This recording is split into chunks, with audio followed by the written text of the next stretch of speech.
ஏய் கழுதியே, நீ இங்க என்ன பண்ணிக்கிட்டு இருக்கடா? நான் இந்த இயற்கைய ரசிக்கிறேன். எவ்ளோ அழகா இருக்கு. இந்த நீல கலர் புற்களும் ரொம்ப அழகா இருக்கு பாருங்க. ஏய் முட்டாள் கழுதா, இந்த புல் நீல கலர் இல்ல, இது பச்சை கலர்.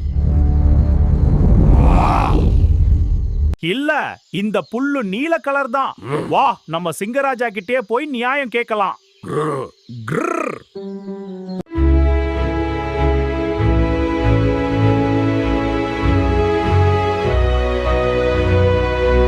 ராஜாவே, இந்த முட்டாள் கழுத பச்சை கலர் புற்களை நீல கலர்னு சொல்றான். ஆமா ராஜா, நான் உண்மையை தான் சொன்னேன். புட்கள் நீல கலர் தானே?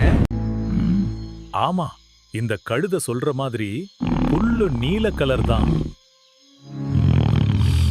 டே புலி, நீ ஒரு வாரத்துக்கு இந்த காட்டுல சாப்பிடக்கூடாது. இதுதான் உனக்கு தண்டனை. ஐயா, நான் ஜெயிச்சிட்டேன். சிங்கராஜா நான் சொன்னது சரின்னு தீர்ப்பு சொல்லிட்டாரு. சிங்கராஜா, நீங்க இப்படி ஒரு தப்பான தீர்ப்பு கொடுப்பீங்கன்னு நான் எதிர்பார்க்கல. அந்த புல்லு பச்சை கலர் தான் நம்ம 2 பேருக்கும் தெரியும். ஆனால் உன் தகுதிக்கு ஒரு முட்டாள் கழுதையோட நீ சண்டை போட்டியே. அது மட்டும் இல்லாம என் தகுதிக்கு தீர்ப்பு சொல்ல சொல்லி அந்த முட்டாள் கழுதையோட இங்க வந்து நின்னியே, அதுக்காகத்தான் உனக்கு இந்த தண்டனை.